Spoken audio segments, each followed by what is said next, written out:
नारायण ने बोला, लक्ष्मी आज शनिवार का दिन है, जिस दिन अपन इस दरिद्रता से मिलने के लिए पीपल के पेड़ के नीचे आए हैं।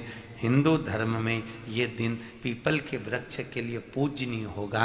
जो भी शनिवार के दिन पीपल के वृक्ष की पूजन करेगा, दूध चढ़ाएगा या मिष्ठान का भोग लगाएगा, लक्ष्मी और नारायण उसके घर में प्रवेश कर जाएगा। लक्ष्मी और नारायण उसके घर में प्रवेश करेगा। इसलिए नियम बनाया। कौन से दिन का? शनिवार। लक्ष्मी जी बोली, नारायण आपने तो एक दिन का वार लिख दिया। शंकर जी ने 7 वार बनाए हैं, रविवार, सोमवार, मंगल, बुध, गुरु, शुक्र और शनि। ये शिव जी ने बनाया। अब एक दिन आपने अपना बना लिया, बाकी के दिन अगर कोई इस पीपल के वृक्ष के नीचे आएगा और यहां तो दरिद्रता बैठी है, तो उसका क्या होगा? भगवान नारायण बोले, सुन दरिद्रता, तेरे से एक विनती है, अगर कोई भी मनुष्य इस पीपल के पेड़ के नीचे अगर 7 दिन में आता है और उसके हाथ में अगर कोई सामग्री होती है तो तू उसके घर में प्रवेश नहीं करेगी। नियम है पीपल के वृक्ष का, या तो पानी का लोटा लेकर जाओ, कुंकू का चोपड़ा लेकर जाओ, शक्कर लेकर जाओ, या पेड़ के नीचे चींटी को डालने के लिए आटा ले जाओ, पर खाली हाथ पीपल के वृक्ष के नीचे कभी मत जाओ, कभी नहीं। खाली हाथ जाओगे तो दरिद्रता तुम्हारे घर में प्रवेश करेगी। दरिद्रता उठकर खड़ी होकर बोली, नारायण तुमने अपनी मनमानी करी है, एक दिन मुझे भी मेरा चाहिए। भगवान ने कहा, बोल कौन सा दिन चाहिए? दरिद्रता कहती है, रविवार के दिन इस पीपल के वृक्ष के नीचे मैं दिन भर नृत्य करूं, इसमें रहूं, और जो यहां आए रविवार को मैं उसके घर में प्रवेश करूं। भगवान ने कहा, ठीक है। दरिद्रता, रविवार का दिन एक ऐसा दिन रहेगा जिस दिन तू इस पीपल के वृक्ष के नीचे नृत्य करेगी, और जो आएगा इस पीपल के वृक्ष के नीचे तो उसके साथ प्रवेश करेगी। मैंने तुझे वर दिया। इसलिए हमारे यहाँ केवल पीपल का वृक्ष अगर दीवार में भी लग जाता है ना, किसी की फैक्ट्री की दीवार में, किसी के घर की दीवार में पीपल का वृक्ष अगर लग जाता है, पीपल का पौधा लग जाता है, उसको कितना भी तोड़ लो वो वापिस लग जाएगा। फिर तोड़ोगे फिर लग जाएगा।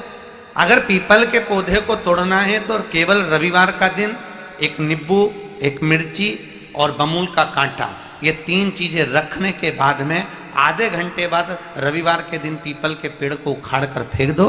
दूसरी बार कभी पीपल दीवार में लगता ही नहीं, कभी नहीं लग सकता। केवल एक रविवार का, केवल एक संडे, इतवार का। घर में दीवारों पर अगर पीपल लग भी गया है, इसलिए पीपल के वृक्ष को उखाड़ने का, अगर घर में पीपल लगा हुआ है या पीपल का पौधा हमारे घर में लग गया, उसको उतारना, निकालना, लगाना, तो पीपल के वृक्ष को अगर निकाला जाता है तो रविवार के दिन, और अगर पीपल के वृक्ष को कहीं लगाया जाता है तो सोमवार के दिन या मंगलवार के दिन, बुधवार के दिन, इन दिनों में लगा सकते पीपल के वृक्ष कहीं लगाना। शनिवार का दिन एक ऐसा दिन होता है जिस दिन पीपल के वृक्ष को कहीं जाकर लगाया नहीं जाता, क्योंकि शनिवार के दिन पीपल के वृक्ष के नीचे लक्ष्मी रहती है। हम अपने हाथों से अगर पीपल का वृक्ष किसी दूसरी जगह पर शनिवार को रोपित करते हैं तो हमारे घर की लक्ष्मी अपने घर से छिन्न होकर चली जाती है। इसलिए शनिवार के दिन पीपल लगाया नहीं जाता, किसी के घर जाकर उसको वापस पलटा नहीं जाता। लग गया उसको डाल। प्रभु मेरी धर्म पत्नी को कहाँ रखूं आप बताओ? वो तो जहां यज्ञ होता है, अनुष्ठान होता है, दान होता है, पुण्य होता है, सत्कर्म होता है, वहां जाने को तैयार नहीं। अब करूं क्या? भगवान ने बोला, एक काम करो। दुर्वासा जी बोले, जिसके यहां रात्रि में बर्तन झूठे पड़े रहते हो उसके घर में इस दरिद्रता को लेकर तुम प्रवेश कर जाना। जिसके यहां रात्रि में बर्तन झूठे पड़े हो वहां लेकर प्रवेश कर जाओ। दूसरी जगह दुर्वासा जी बोले, जो स्त्री घर में दोपहर के समय पर सो रही हो उसके घर में इसको लेकर प्रवेश कर जाइए। जो स्त्री दोपहर के समय में घर पर सो रही हो इस दरिद्रता को लेकर प्रवेश कर जाइए।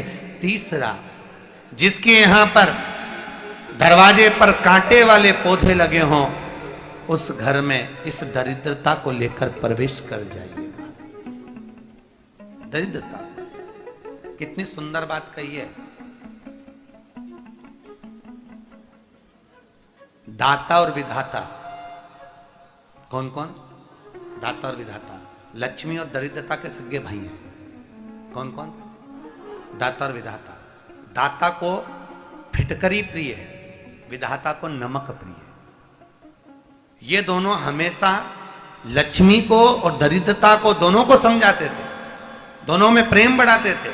आज भी हिंदू धर्म की रीति है, यहां तो ठीक है, जिसके यहां पर भी अगर थोड़ी सी भी परेशानी होती है, थोड़ा सा क्लेश होता है, अशांति होती है, लक्ष्मी नहीं टिक रही हो, काम नहीं बन रहे हो, बहुत प्रयास करा जा रहा हो और हमारा कार्य नहीं होता, तो क्या करते हैं? फिटकरी और नमक को पानी में डाल देते हैं और घर में पोछा लगा देते हैं। आप लोगों ने आजकल फेसबुक पे भी पढ़ा होगा, व्हाट्सएप पे भी पढ़ा होगा। तो क्यों लिखा उसमें? उसका कारण ही केवल ये है कि दाता और विधाता की प्रियता उसमें। माता ख्याति के जो 4 बच्चे हुए, इसमें जो 2 लड़के हैं, दाता और विधाता, उसकी प्रियता उसकी पूर्णता उस। अब दुर्वासा जी बोले अपनी धर्म पत्नी को वहां लेकर, जहां कांटेदार पौधे लगे हों वहां पर लेकर प्रवेश कर जाइए। कांटेदार पौधों में उस दरिद्रता का निवास हो गया। कितना विचित्र कथा यहां वर्णन करी है। श्रीमद् भागवत के अंतर्गत जो वर्णन किया कि मृत्यु निश्चित है,